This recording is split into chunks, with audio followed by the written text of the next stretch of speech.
En las montañas de Chiapas, algunos secretos son tan oscuros que la tierra misma se niega a olvidarlos. Era el verano de 1967 cuando los habitantes de San Cristóbal de las Casas comenzaron a notar algo extraño en la familia Mendoza.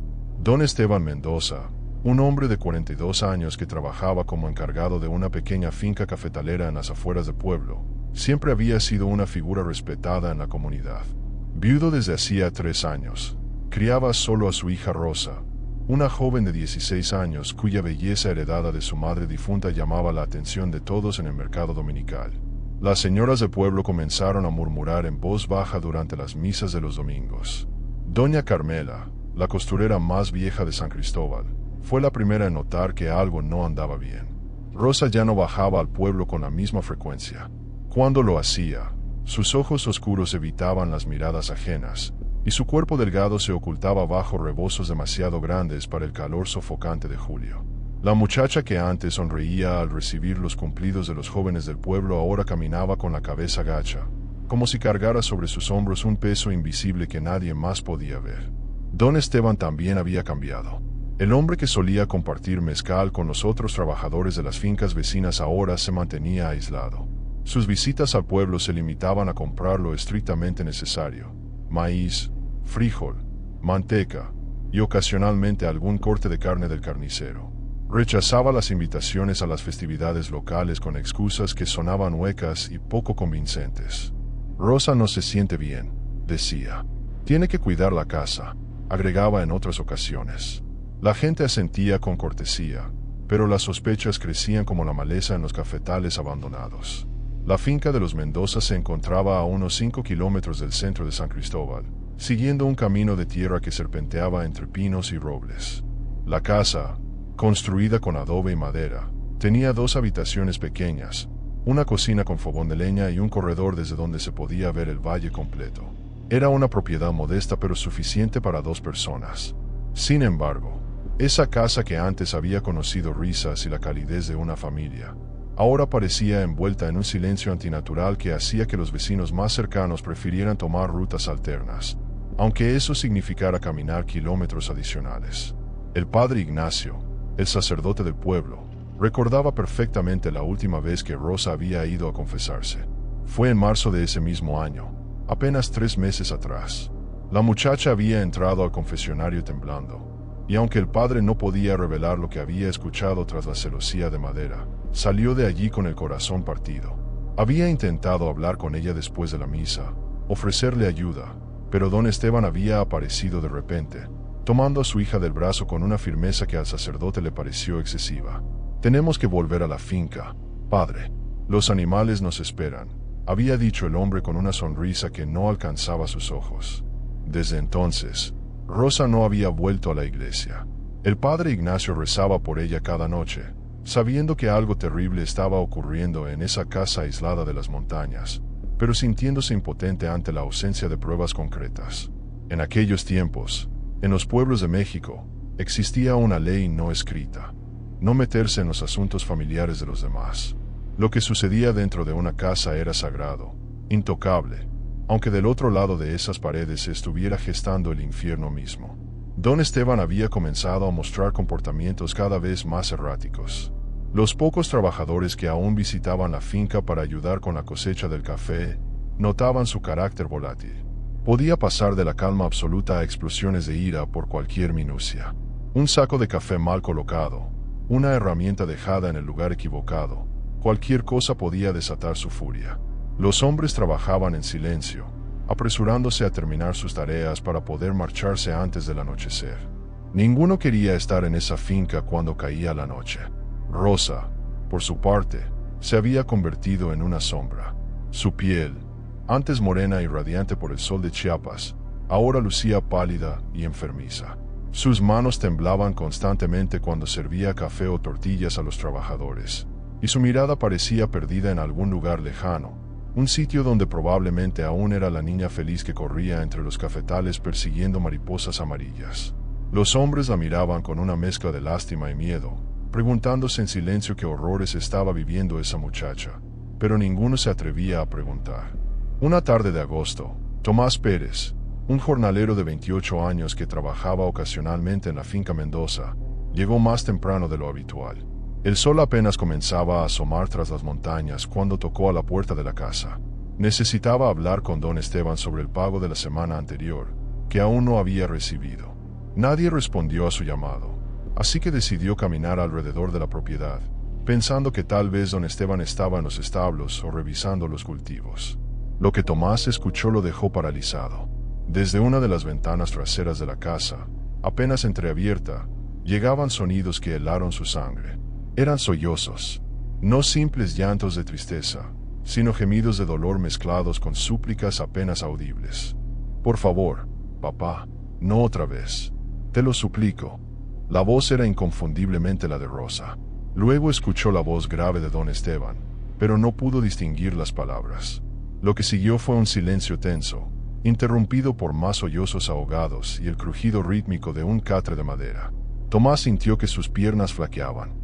El horror de lo que estaba presenciando, aunque fuera solo a través de sonidos, era demasiado para procesarlo. Se alejó de la casa con pasos tambaleantes, el corazón martilleándole en el pecho como si quisiera escapar de su cuerpo. No volvió a buscar su pago. No volvió nunca más a esa finca, pero tampoco fue a las autoridades. En su mente, alimentada por décadas de tradición y miedo a que dirán, aquello era un asunto de familia. Terrible, sí. Imperdonable, también, pero no algo en lo que un hombre de pueblo debiera entrometerse. Sin embargo, Tomás sí habló, no con la policía, sino con su esposa, quien a su vez lo comentó con su hermana, y ésta con su comadre, y así el rumor comenzó a extenderse por San Cristóbal como el humo de un incendio que nadie quería apagar, pero todos querían observar desde lejos. Dicen que don Esteban mantiene encerrada a su hija. Escuché que la muchacha está esperando un hijo. Cuentan que la pobrecita intentó escapar, pero él la encontró y la golpeó. Los murmullos crecían, se distorsionaban, se alimentaban de la imaginación colectiva hasta convertirse en algo monstruoso. La verdad, como suele suceder, era aún peor que cualquier rumor. Rosa llevaba más de un año siendo víctima del abuso sistemático de su padre. Había comenzado 6 meses después de la muerte de su madre, cuando don Esteban, consumido por la soledad y el alcohol, había entrado una noche a la habitación de su hija con intenciones que ningún padre debería albergar jamás. La primera vez, Rosa había gritado, había llorado, había suplicado. Pero don Esteban era mucho más fuerte, y sus palabras habían sido como veneno en los oídos de la joven. Si le cuentas a alguien, te mato. Si intentas huir, te encuentro y te mato. Esta es tu culpa por parecerte tanto a tu madre.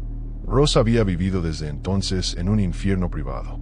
Su padre la amenazaba constantemente, controlaba cada uno de sus movimientos, y había convertido la casa en una prisión de la cual no había escape. La muchacha había considerado el suicidio en múltiples ocasiones. Se había parado al borde del pozo profundo detrás de la casa, mirando hacia la oscuridad y pensando que sería más fácil dejarse caer. Pero algo en su interior, quizás la voz de su madre muerta o simplemente el instinto de supervivencia, la había detenido cada vez. En septiembre de ese año, las sospechas del pueblo se confirmaron de la manera más cruel posible. Rosa estaba embarazada. Su vientre ya no podía ocultarse bajo los rebozos y las blusas holgadas. Cuando don Esteban bajó al pueblo para comprar provisiones, el doctor Villalobos, el único médico de San Cristóbal, lo interceptó en la plaza. «Esteban, necesito hablar contigo sobre tu hija. La gente dice que está enferma. Déjame examinarla. Es mi deber como médico». Don Esteban había rechazado la oferta con brusquedad. «Mi hija está perfectamente. No necesitamos doctores». Pero su nerviosismo era evidente. El doctor Villalobos era un hombre de 60 años que había visto de todo en sus décadas de práctica médica en los pueblos de Chiapas. Había atendido partos complicados, había cerrado heridas de machete, había consolado a familias enteras devastadas por epidemias. Pero en todos esos años, nunca había sentido una inquietud tan profunda como la que sentía al pensar en Rosa Mendoza. Esa misma noche, el doctor visitó al padre Ignacio en la rectoría de la iglesia. Los dos hombres hablaron durante horas, sopesando sus opciones, debatiendo entre el respeto a la privacidad familiar y el deber moral de proteger a una joven indefensa. Finalmente, decidieron actuar. Al día siguiente, el doctor Villalobos y el padre Ignacio, acompañados por el comisario municipal, un hombre llamado Roberto Fuentes, emprendieron el camino hacia la finca Mendoza. Era media mañana y el sol brillaba con fuerza sobre los cafetales. El comisario Fuentes llevaba su pistola reglamentaria al cinto, aunque esperaba no tener que usarla. Los tres hombres caminaban en silencio, cada uno perdido en sus propios pensamientos, preparándose mentalmente para lo que pudieran encontrar.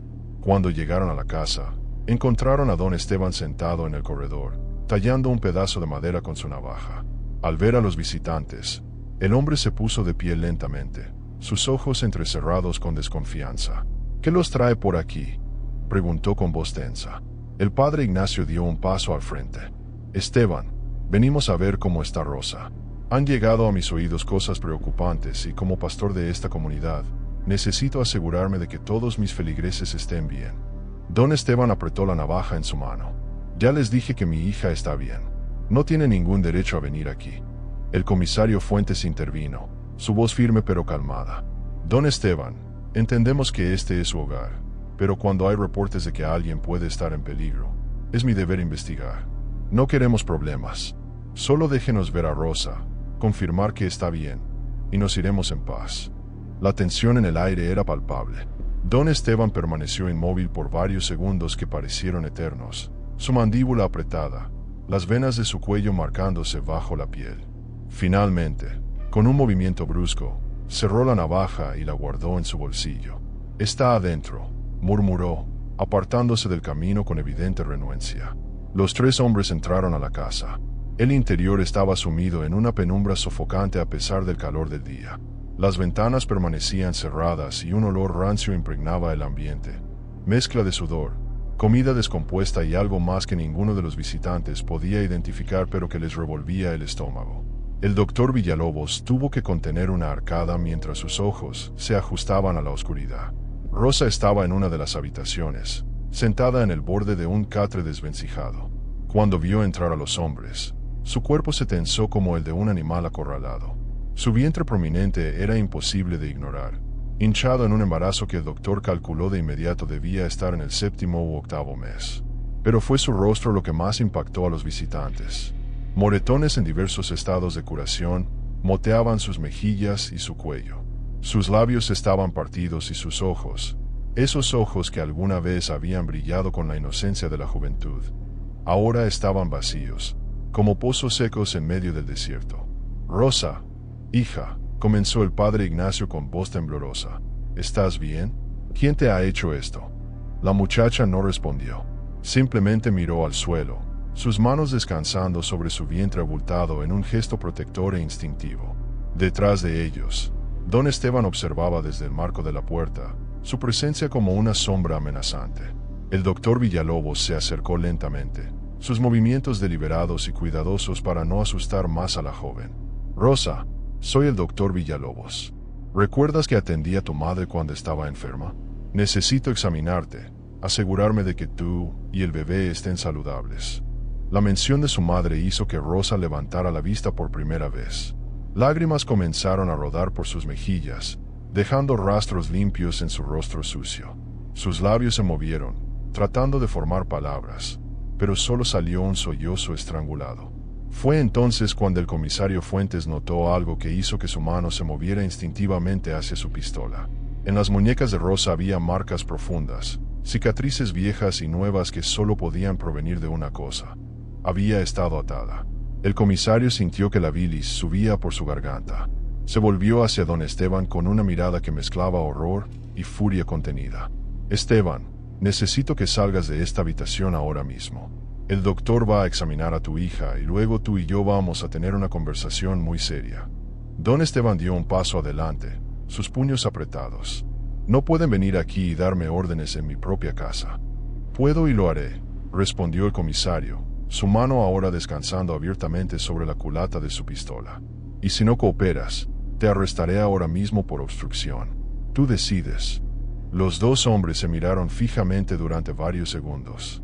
Finalmente, don Esteban retrocedió, pero no sin antes lanzar una mirada cargada de amenaza a su hija. «No digas nada estúpido, Rosa. Recuerda lo que te dije». El padre Ignacio tuvo que sujetar al comisario Fuentes cuando éste intentó abalanzarse sobre don Esteban. «No ahora, Roberto, primero necesitamos saber la verdad completa. Una vez que don Esteban fue escoltado fuera de la habitación por el comisario, el doctor Villalobos y el padre Ignacio se quedaron con Rosa. El silencio en la habitación era aplastante. El doctor se arrodilló frente a la muchacha, su expresión paternal y llena de compasión. Rosa, nada de lo que nos digas saldrá de aquí si no quieres. Pero necesitamos saber qué está pasando. Esas marcas en tus muñecas, esos moretones, y el bebé. ¿Quién es el padre del bebé? Rosa cerró los ojos con fuerza, como si al hacerlo pudiera desaparecer, transportarse a otro lugar, a otro tiempo donde su madre aún vivía y ella era solo una niña sin preocupaciones. Él, susurró finalmente, su voz apenas audible. Mi papá, él es el padre. Las palabras cayeron en la habitación como piedras arrojadas a un lago en calma, generando ondas de horror que se expandieron hasta llenar cada rincón del espacio. El doctor Villalobos sintió que sus rodillas cedían y tuvo que apoyarse contra la pared. El padre Ignacio se llevó una mano a la boca, su rostro perdiendo todo color. Habían sospechado, sí, habían temido lo peor, pero escuchar la confirmación de labios de la propia víctima era algo completamente diferente. ¿Cuánto tiempo, hija?, preguntó el padre Ignacio, su voz quebrándose. Rosa abrió los ojos, y en ellos había una profundidad de sufrimiento que ningún ser humano debería conocer, mucho menos alguien tan joven. Desde que mamá murió. Al principio solo me tocaba. Luego fue peor. Me encerraba aquí. Me amarraba a la cama cuando tenía que salir al pueblo para que no pudiera escapar. Me decía que si contaba algo, que si alguien se enteraba, me mataría. Y después mataría al bebé. Su voz se quebró en el último párrafo, disolviéndose en sollozos. El doctor Villalobos tuvo que salir de la habitación.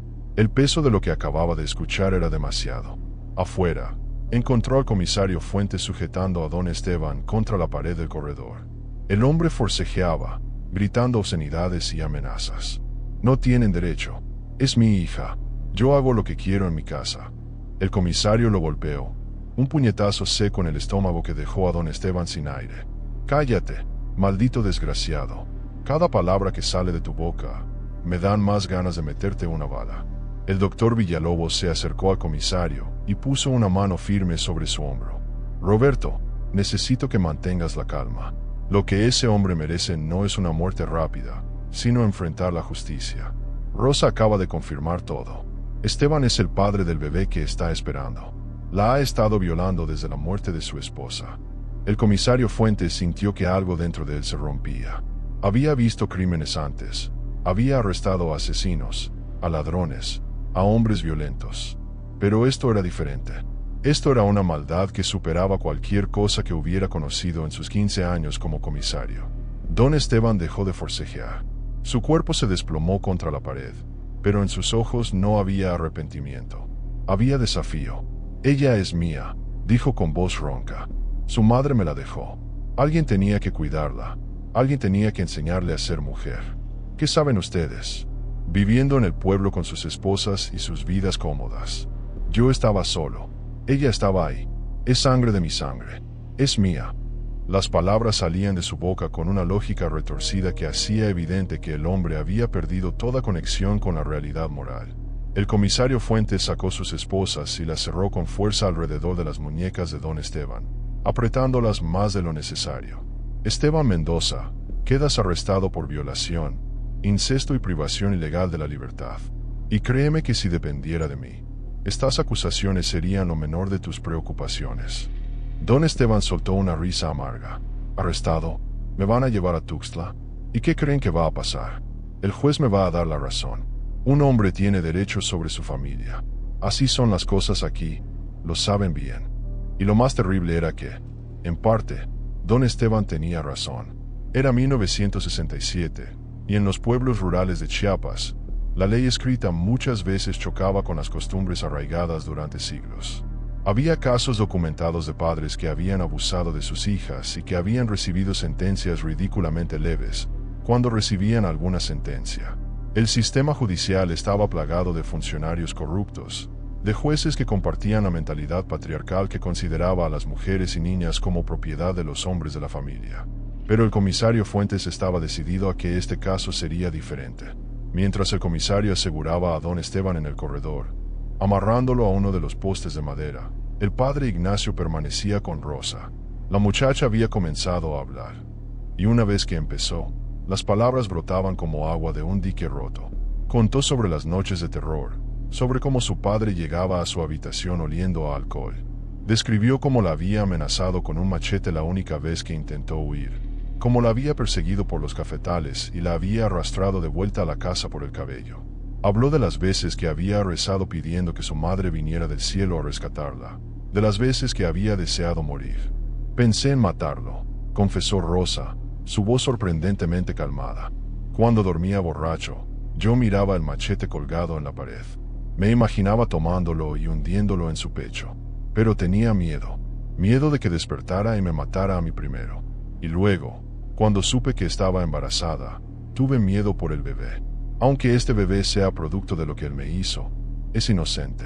No tiene la culpa de tener un monstruo por padre y abuelo a la vez. Las lágrimas volvieron a rodar por sus mejillas, pero esta vez había algo diferente en su expresión. Había alivio.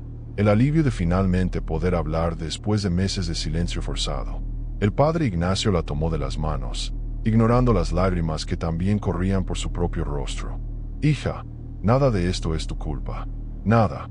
Tu padre es quien cometió estos actos imperdonables. Tú eres la víctima. Y te prometo por Dios que vive en el cielo, que vamos a sacarte de aquí. Nunca más tendrás que verlo. Nunca más te hará daño. Rosa se aferró a las manos del sacerdote como si fueran su único cable a la vida. ¿Y el bebé, padre? ¿Qué voy a hacer con el bebé?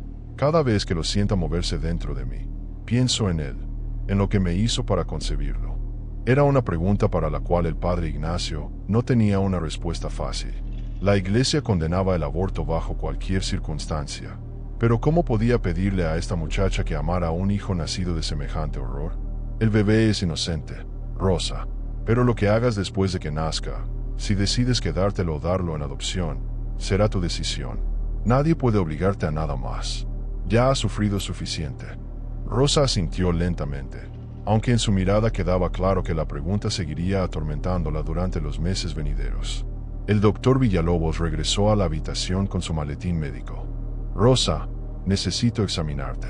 Quiero asegurarme de que tanto tú como el bebé estén lo mejor posible dadas las circunstancias. ¿Me permites? Rosa asintió, y el doctor procedió con el examen. Lo que encontró lo alarmó profundamente. La joven estaba desnutrida, su presión arterial era peligrosamente baja, y había señales de anemia severa. El bebé parecía estar desarrollándose, pero estaba claro que Rosa no había recibido ningún tipo de atención prenatal. Además, había lesiones internas consistentes con violencia sexual repetida y trauma físico. Necesita atención médica inmediata, le dijo el doctor al padre Ignacio una vez terminado el examen. Tiene que venir al pueblo conmigo hoy mismo. Su condición es delicada y me preocupa que pueda haber complicaciones en el parto.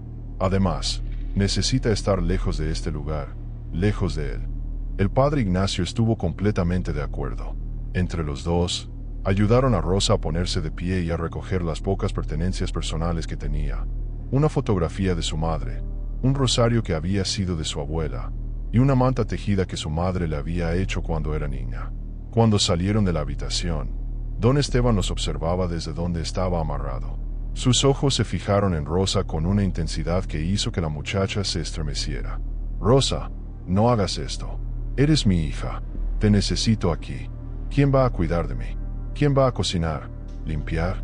Sin mí no eres nada. Nadie más te va a querer ahora que llevas mi hijo en el vientre. Sus palabras eran como puñales envenenados, diseñados para herir.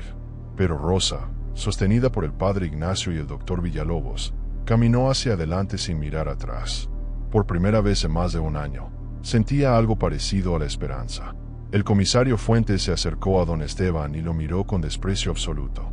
Vas a pudrirte en la cárcel, Esteban, y espero que cada día que pases ahí recuerdes el sufrimiento que le causaste a tu propia hija. Sin más palabras, desató al prisionero del poste solo para atarlo nuevamente con una cuerda más larga que le permitiría caminar, y comenzó el descenso hacia San Cristóbal. El grupo avanzaba lentamente por el camino de tierra. Rosa caminaba con dificultad, su cuerpo debilitado por meses de malnutrición y abuso. Varias veces tuvieron que detenerse para que pudiera descansar. Durante esas pausas, el doctor le daba pequeños sorbos de agua y palabras de aliento. Ya casi llegamos, Rosa. Pronto estarás en un lugar seguro.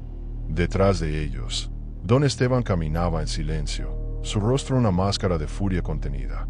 El comisario Fuentes mantenía su mano sobre la pistola, preparado para cualquier intento de escape o violencia. Cuando finalmente llegaron a San Cristóbal, el sol comenzaba su descenso hacia el horizonte, tiñendo el cielo de naranjas y púrpuras. La noticia de lo que había sucedido en la finca Mendoza se había propagado con velocidad sorprendente. Los habitantes del pueblo se agolpaban en las calles, observando con una mezcla de curiosidad morbosa y horror genuino. Las mujeres se santiguaban al ver pasar a Rosa. Algunas lloraban abiertamente. Los hombres miraban a don Esteban con expresiones que variaban entre el desprecio y algo más oscuro, algo que sugería que si el comisario no lo hubiera tenido bajo custodia, la justicia del pueblo habría sido rápida y brutal. El comisario llevó a don Esteban directamente a la pequeña cárcel municipal, una construcción de adobe con barrotes oxidados que rara vez albergaba prisioneros más peligrosos que borrachos o ladrones de gallinas. Lo encerró en la única celda disponible, asegurándose de que los barrotes estuvieran bien cerrados. Aquí te quedarás hasta que lleguen los federales de Tuxtla para llevarte. Y reza para que lleguen pronto, porque si el pueblo decide hacer justicia por su cuenta, no sé si podré detenerlos. Don Esteban no respondió, simplemente se sentó en el catre de la celda, su mirada perdida en algún punto de la pared. Mientras tanto, el doctor Villalobos llevó a Rosa a su propia casa, donde vivía con su esposa, doña Esperanza, una mujer de corazón bondadoso que había ayudado al doctor en innumerables casos a lo largo de los años. Cuando doña Esperanza vio el estado de Rosa, sus ojos se llenaron de lágrimas.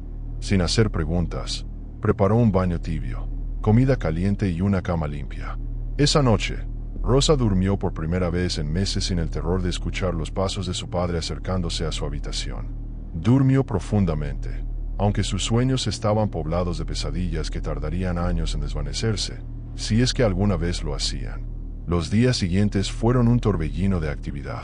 Los agentes judiciales llegaron desde Tuxtla Gutiérrez para tomar declaraciones.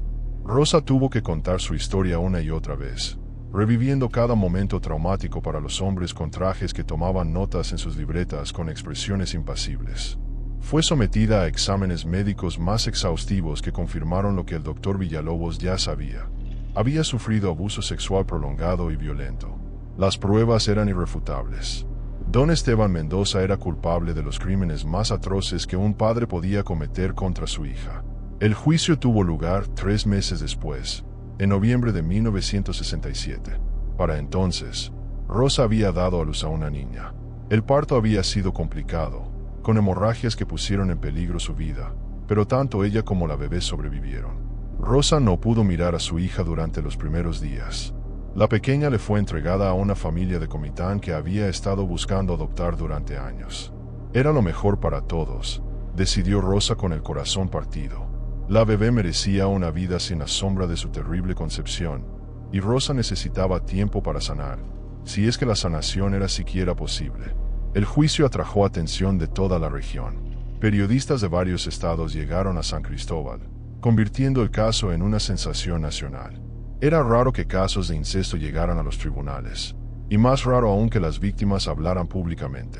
Rosa tuvo que testificar frente a una sala llena de extraños, contando los detalles más íntimos y humillantes de su calvario. Don Esteban se sentaba en el banquillo de los acusados, su expresión alternando entre la indiferencia y momentos de lo que parecía ser genuina confusión, como si no pudiera entender por qué estaba siendo juzgado por ejercer lo que él consideraba sus derechos como padre. Su abogado, un hombre de Tuxtla que había aceptado el caso más por obligación profesional que por convicción, intentó argumentar circunstancias atenuantes. Habló de la soledad de don Esteban, de su estado mental deteriorado tras la muerte de su esposa, de las costumbres rurales donde las líneas familiares a veces se confundían. Fue un argumento débil y desesperado que el fiscal desmontó sistemáticamente. Las pruebas eran abrumadoras. Los testimonios del doctor Villalobos, del padre Ignacio, del comisario Fuentes y de varios vecinos pintaban un cuadro incontestable de abuso premeditado y sostenido. El juez, Un hombre mayor llamado Heriberto Sánchez, que había servido en el sistema judicial durante 30 años, escuchó todo con atención. En su veredicto final, habló con una voz que resonaba con indignación moral. Esteban Mendoza, has cometido actos que violan no solo las leyes de México, sino las leyes fundamentales de la humanidad y la decencia. Has traicionado el papel sagrado de padre, convirtiéndote en depredador de tu propia hija. Este tribunal te encuentra culpable de todos los cargos presentados: violación agravada, incesto, privación ilegal de la libertad y corrupción de menores. La sala estalló en murmullos. Te condeno a 25 años de prisión sin posibilidad de libertad condicional, continuó el juez Sánchez. Y aunque esta sentencia puede parecer insuficiente para los crímenes que has cometido, representa el máximo que puedo imponer bajo la ley actual. Espero que uses este tiempo para reflexionar sobre la magnitud de tu maldad, aunque dudo que poseas la capacidad moral para hacerlo. Don Esteban recibió la sentencia, sin mostrar emoción visible. Fue escoltado fuera de la sala mientras algunos en la audiencia aplaudían y otros simplemente lloraban. Rosa no estuvo presente para el veredicto. El doctor Villalobos había recomendado que se mantuviera alejada del circo mediático que rodeaba el juicio. Ella permaneció en casa del doctor y doña Esperanza, comenzando lentamente el proceso de reconstruir su vida. Aprendió a tejer con doña Esperanza, encontrando en el movimiento repetitivo de las agujas una forma de meditación que calmaba su mente torturada. El padre Ignacio la visitaba regularmente, ofreciéndole consejo espiritual y apoyo emocional sin juzgarla ni presionarla. Con el tiempo, Rosa comenzó a sonreír nuevamente, aunque nunca volvió a ser la muchacha despreocupada que había sido antes de la muerte de su madre. Las cicatrices, tanto físicas como psicológicas, eran demasiado profundas, pero encontró una forma de seguir adelante. Eventualmente se mudó a San Cristóbal de manera permanente, donde consiguió trabajo en una tienda de textiles. Nunca se casó, nunca tuvo más hijos. La experiencia la había marcado de formas que hacían imposible la intimidad normal con los hombres. Años después, en 1982, cuando don Esteban llevaba 15 años en prisión, murió de un infarto en su celda. Tenía 57 años. Nadie reclamó su cuerpo. Fue enterrado en una fosa común en el cementerio de la prisión, su tumba marcada solo con un número. Cuando Rosa se enteró de su muerte, sintió un alivio profundo mezclado con algo más complejo, algo que nunca pudo nombrar completamente. No era perdón, ciertamente. Quizás era simplemente el cierre de un capítulo que había manchado su vida de manera indeleble. La hija que Rosa había dado en adopción creció sin conocer nunca la verdad completa de su origen. Sus padres adoptivos le dijeron que su madre biológica había sido muy joven y no había podido cuidarla, lo cual era técnicamente cierto. La niña tuvo una vida feliz en Comitán, se convirtió en maestra de escuela, se casó y tuvo sus propios hijos. Rosa la vio una vez, de casualidad, en el mercado de San Cristóbal cuando la joven tenía 18 años. Reconoció sus propios ojos en el rostro de la muchacha y sintió una punzada de algo entre dolor y amor maternal. Pero no se acercó. Ese era su regalo final para la niña, la oportunidad de vivir sin el peso de una historia que nadie debería cargar. El caso de Rosa Mendoza cambió algo en San Cristóbal, aunque el cambio fue lento y difícil. Las familias comenzaron a hablar más abiertamente sobre los secretos oscuros que a veces se escondían tras puertas cerradas. El padre Ignacio empezó a predicar sermones sobre los deberes sagrados de los padres y la importancia de proteger a los vulnerables. El doctor Villalobos se convirtió en un defensor vocal de las víctimas de abuso doméstico, ofreciendo atención médica gratuita a mujeres y niños en situaciones peligrosas. Las semillas de conciencia social fueron plantadas en ese pueblo de montaña, aunque tardarían décadas en florecer completamente. Rosa vivió hasta los 68 años, muriendo pacíficamente en su sueño en el año 2019. Durante su vida, nunca habló públicamente de lo que le había sucedido, excepto cuando fue necesario durante el juicio. Pero aquellos que la conocieron bien, que vieron la bondad que mantuvo a pesar de todo lo que había sufrido, la consideraban una de las personas más fuertes que jamás habían conocido. En su funeral, el padre Ignacio, ya anciano y cerca de su propia muerte, habló de ella como un ejemplo de supervivencia y dignidad humana frente al mal absoluto. La finca donde ocurrieron aquellos horrores fue abandonada. Nadie quiso comprar la propiedad o vivir allí. Con los años, la naturaleza reclamó el terreno. Los cafetales crecieron salvajes, La casa se derrumbó bajo el peso del tiempo y las lluvias, y el lugar se convirtió en poco más que ruinas cubiertas de enredaderas. Los habitantes de San Cristóbal evitaban pasar por allí, especialmente después del anochecer. Algunos decían que podían escuchar lloros en el viento que soplaba por las montañas, el fantasma de una muchacha que había sufrido demasiado. Pero quizás era solo el viento, jugando entre los árboles abandonados. Y así termina esta historia que nos recuerda que los verdaderos monstruos no se esconden bajo la cama, ni acechan en bosques oscuros. A veces viven bajo nuestros propios techos, disfrazados de protectores. La historia de Rosa Mendoza es un testimonio doloroso pero necesario de la resistencia del espíritu humano, incluso cuando es quebrado de las formas más crueles imaginables. Si estas historias que emergen de los rincones más sombríos de nuestra historia te hacen reflexionar, si sientes que estas voces del pasado merecen ser escuchadas para que nunca olvidemos las lecciones que nos enseñan, entonces te invito a que te quedes por aquí.